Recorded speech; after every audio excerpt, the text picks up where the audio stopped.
গোটা রাজ্যের উন্নয়নই লক্ষ্য সরকারের। জেলায় জেলায় রাস্তাঘাট থেকে পানীয় জল সরবরাহ, তেমন কোনো সমস্যা নেই। জেলার সমস্যায় যাতে সুদূর ভবিষ্যতে কলকাতাবাসীকেও ভুগতে না হয়, তাই নেওয়া হচ্ছে বিশেষ উদ্যোগ। গার্ডেন নিচের ময়লা ডিপোতে হবে জল প্রকল্প। সুখবর জানালেন খোদ মেয়র ফিরহাদ হাকিম। বৃহস্পতিবার কলকাতা পুরসভার মাসিক অধিবেশন ছিল। প্রশ্নোত্তর পর্বে ৪৮ নম্বর ওয়ার্ডের কাউন্সিলর বিশ্বরূপ দে কলকাতার পানীয় জল সংক্রান্ত বিষয়ে প্রশ্ন করেন। তার জবাবে ফিরহাদ হাকিম জানান, গার্ডেন রিচের ময়লা ডিপোতে হবে জল প্রকল্প। তিনি নিজে জল প্রকল্পের জন্য ওই জমিটিকে নির্বাচন করেছেন। এই জল প্রকল্পের ৪০ মিলিয়ন গ্যালন জল উৎপাদন হবে। রাজ্য সরকারের কাছে কলকাতা পুরসভার তরফে এই প্রকল্পের জন্য অনুমতিও চাওয়া হয়েছে।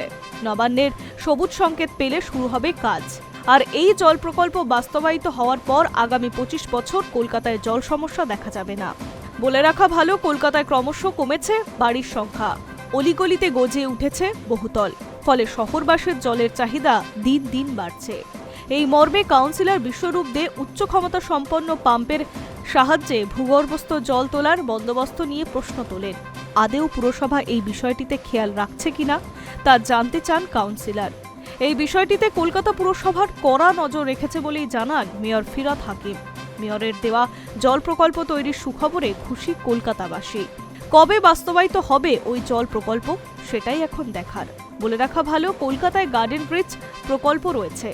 তার আওতাধীন কালীঘাট, রানীকুঠি, বাসদ্রোণী, গড়ফা, চেতলা, গল্ফ গ্রিন, লায়লোকা, বেহালা, সিরিটি, দাসপাড়া, গান্ধী ময়দান, সেনপল্লী, প্রফুল্ল পার্ক, পর্ণশ্রী, মিটিয়া বুরুজ ও Shakuntala park booster pumping station. এই পাম্পিং স্টেশনগুলি থেকে দক্ষিণ কলকাতার বিস্তীর্ণ এলাকায় পানীয় জল সরবরাহ করা হয়। আর মাত্র কয়েক মাস পর রাজ্যে বিধানসভা নির্বাচন। তার আগে ফিরহাদের দেওয়া জল প্রকল্পের সুখবর যে যথেষ্ট তাৎপর্যপূর্ণ, সেই বিষয়ে কোনো সন্দেহ নেই। Hi news network.